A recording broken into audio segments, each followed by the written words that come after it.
বিসমিল্লাহির রহমানির রহিম। জাহাঙ্গীর আলম পল্লী উন্নয়ন academy, laboratory school and college, Bogura. একাদশ এবং দ্বাদশ শ্রেণীর শিক্ষার্থী, তোমরা সবাই ভালো আছো আশা করি। তোমাদের হিসাব বিজ্ঞান ক্লাসে আমরা গত লেকচার থেকে শুরু করেছি উৎপাদন ব্যয় হিসাব নিয়ে আলোচনা। আজকে যথারীতি দ্বিতীয় লেকচার, এই অধ্যায়ে দ্বিতীয় লেকচার নিয়ে আলোচনা করব। দেখা যাক আজকে আলোচনা আমাদের কোন বিষয়গুলো অন্তর্ভুক্ত রয়েছে। তাহলে আমাদের আজকের বিষয় উৎপাদন ব্যয় হিসাব। আমরা আজকে অঙ্ক করার জন্য উৎপাদন ব্যয় বিবরণী যে একটি সূত্র রয়েছে, আমরা সেই সূত্র নিয়ে আলোচনা করব। এই সূত্রটি যদি আমরা ভালোভাবে করতে পারি, বুঝতে পারি, তাহলে আমরা উৎপাদন ব্যয় বিবরণীর যে কোনো অঙ্কেই আমরা করতে পারব। এই সূত্রটি এটি ধারাবাহিকতাভাবে যেভাবে তোমাদের সামনে প্রথম স্লাইডটি উপস্থাপন করা হলো, ঠিক এইভাবে পর্যায়ক্রমে আমাদের শেষ স্লাইড পর্যন্ত ধারাবাহিকতা রক্ষা করতে হবে। তবে আমাদের অঙ্ক করার সময় আমরা যখন অঙ্ক করব তখন দেখতে পারবো যে একটি অঙ্কের ভিতরে উদ্দীপকে এই প্রতিটি আইটেম নাও থাকতে পারে। সেই অনুযায়ী আমরা এই সূত্র অনুযায়ী উদ্দীপকে যে আইটেমগুলো থাকবে সে অনুযায়ী অঙ্কটি আমরা করব। তোমরা মূল বইতে যদি দেখো তাহলে বুঝতে পারবে এগুলো বিস্তারিত আরো দেওয়া রয়েছে। তা আমরা দেখি উৎপাদন ব্যয় বিবরণী। এখানে কাল্পনিক অ্যামাউন্ট ধরা হয়েছে তোমাদের জাস্ট একটা বোঝানোর জন্য। তবে পরীক্ষার সময় আমরা জানি যে উদ্দীপকে যে অ্যামাউন্টগুলো দেওয়া থাকবে, যে টাকার ফিগারগুলো দেওয়া থাকবে, সেই অনুযায়ী আমরা অঙ্কের সমাধান করব।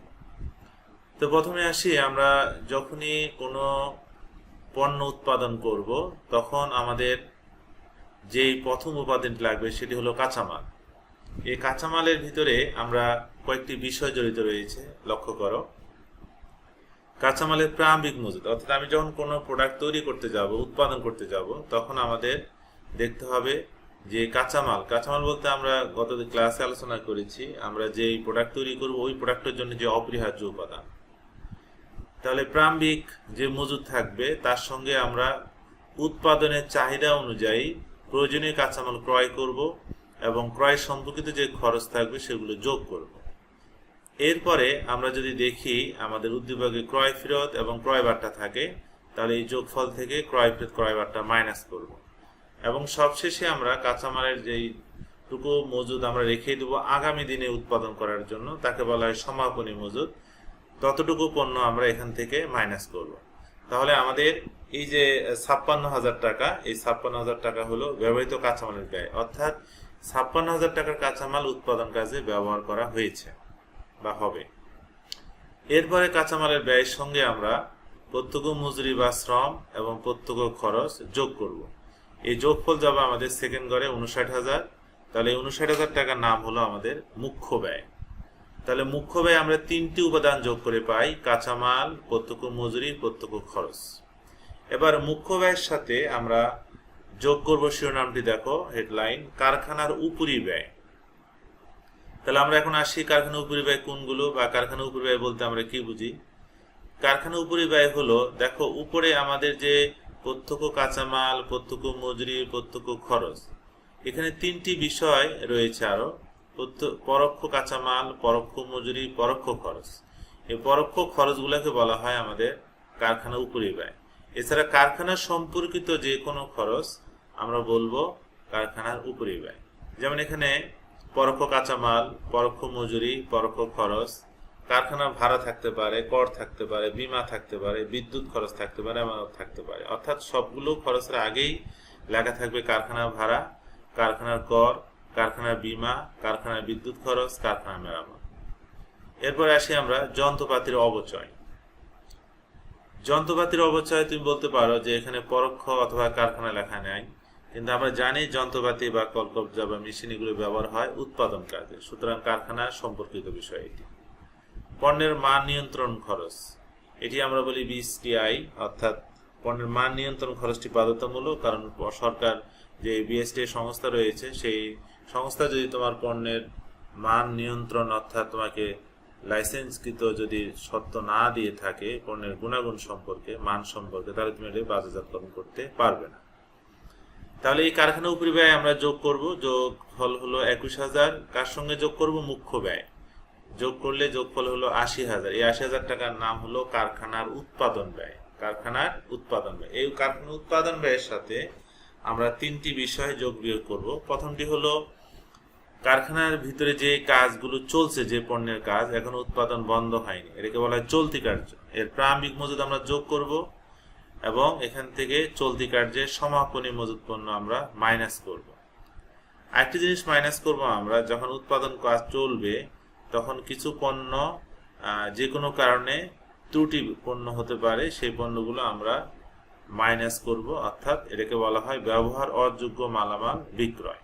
এই চলতি কার্যের আরো বিকল্প নামগুলো রয়েছে, আমরা বই দেখলে পাবো। তারপর আমি তোমাদের সুবিধার জন্য বলে রাখি যে আধা সমাপ্ত অথবা অসমাপ্ত অথবা অসম্পূর্ণ পণ্য, এই তিনটি নাম আমাদের বিকল্প নাম হিসেবে ব্যবহার করা হয়। তাহলে এই তিনটি, অর্থাৎ চলতি কাজের প্রারম্ভিক মজুদ যোগ, চলতি কাজের সমাপনী মজুদ পণ্য মাইনাস এবং ব্যবহার অযোগ্য মালামাল বিক্রয়, এটি মাইনাস করার পরে যে রেজাল্ট আসবে, যে ফলাফল আসবে, তার নাম হল তৈরি পণ্যের উৎপাদন ব্যয়। তৈরি পণ্যের উৎপাদন ব্যয়। এই তৈরি পণ্যের উৎপাদন ব্যয়ের সাথে আমরা যোগ করব তৈরি পণ্যের বা উৎপাদিত পণ্যের প্রারম্ভিক মজুদ, আর মাইনাস করব যথারীতি উৎপাদিত পণ্য অথবা বিকল্প নাম তৈরি পণ্যের সমাপনী মজুদ। মাইনাস করার পরে আমাদের যে 80,000 টাকা রেজাল্ট আসলো, এর নাম হলো বিক্রিত পণ্যের উৎপাদন ব্যয়। এখন এই বিক্রিত পণ্যের ব্যয়ের সঙ্গে আমাদের আর দুইটি উপরি ব্যয় যোগ করতে হবে, অফিস ও প্রশাসনিক উপরি ব্যয় এবং বিক্রয় ও বন্টন উপরি ব্যয়। অর্থাৎ অফিস ও প্রশাসনে যে খরচগুলো হবে, ওই খরচগুলোকে বলা হবে অফিস ও প্রশাসনিক উপরি ব্যয়। তোমাদের বোঝার সুবিধার জন্য এখানে কয়েকটি আইটেম তুলে ধরা হলো, যেমন ব্যবস্থাপকের বেতন, অফিস কর্মচারী বেতন, ছাপা ও মণিহারি, অফিস ভাড়া, কর ও অভিকর, নিরীক্ষা ফি, আসবাবপত্র অবচয়। তাহলে যোগফল হলো 28,000। আবার এরপরে যোগ করতে হবে বিক্রয় ও বন্টন উপরি ব্যয়। এখানে বিক্রয় ও বন্টন উপরি ব্যয় আমরা লক্ষ্য করি, অর্থাৎ বিক্রয় সম্পর্কিত যে খরচগুলো, এই খরচগুলোকে বলা হয় বিক্রয় ও বন্টন উপরি ব্যয়। যেমন বিক্রয় কর্মীর বেতন, ভ্রমণ খরচ, বিজ্ঞাপন খরচ, শোরুম খরচ, প্যাকিং খরচ, বিক্রয় পরিবহন খরচ। এই যোগফল যদি দেখি আমাদের 21,000। তাহলে উপরে আমাদের বিক্রিত পণ্যের উৎপাদন ব্যয়ের সঙ্গে অফিস ও প্রশাসনিক উপরি ব্যয় এবং বিক্রয় ও বন্টন ব্যয় যদি যোগ করি, তাহলে যোগফল পাবো 1,29,000 টাকা।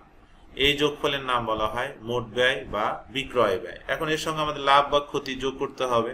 আমরা ধরে নিলাম আমাদের এখানে লাভ হয়েছে, সেজন্য লাভের যেই কালারটি রয়েছে এবং মুনাফা যেখানে 3,000 টাকা লেখা হলো একই কালার, তার মানে লাভ হয়েছে, ক্ষতি হয়নি। তাহলে লাভ হলে আমাদের যোগ হবে, যোগ করে যোগফল হলো 1,32,000। এই যোগফলের নাম হলো বিক্রয় মূল্য বা বিক্রয়। আর যদি আমাদের ক্ষতি হয় তাহলে মাইনাস হবে। এখানে যেহেতু লাভ হয়েছে যোগ হলো, আর ক্ষতি হলে আমাদের মাইনাস হবে। এভাবে বিক্রয় মূল্য আমরা বের করব। তো সুতরাং উৎপাদন ব্যয় বিবরণীর তোমরা লক্ষ্য করেছো যে দুইটি আমাদের যেই স্লাইডে দেখানো হলো, প্রথম থেকে শুরু করে কাঁচামাল থেকে শুরু করে আমাদের শেষ যে স্লাইডটি দেখানো হলো, সেটি হলো আমাদের বিক্রয় মূল্য পর্যন্ত। অর্থাৎ এই সিকোয়েন্সগুলো আমাদের ধারাবাহিকভাবে মনে রাখতে হবে। আর প্রশ্নে অঙ্ক করার সময় আমাদের উদ্দীপকে যে তথ্যগুলো দেওয়া থাকবে এবং প্রশ্নে যেই প্রশ্নগুলোর অ্যান্সার করতে বলা হবে, সেই অনুযায়ী আমরা এই সূত্রটি অর্থাৎ উৎপাদন ব্যয় বিবরণীর তথ্যগুলো আমরা ব্যবহার করব। তাহলে আমরা আগামী ক্লাসে অর্থাৎ আগামী লেকচারে ইনশাআল্লাহ তোমাদের সামনে অঙ্ক নিয়ে আসব। তোমাদের কাজ হবে বাড়িতে এই সূত্রগুলো আমার স্লাইড দেখে অথবা তোমাদের বই দেখে বিস্তারিত করবে, জানবে এবং মনে রাখার চেষ্টা করবে। তাহলে আমরা অঙ্ক করতে পারবো, খুব সহজে বুঝতে পারবো।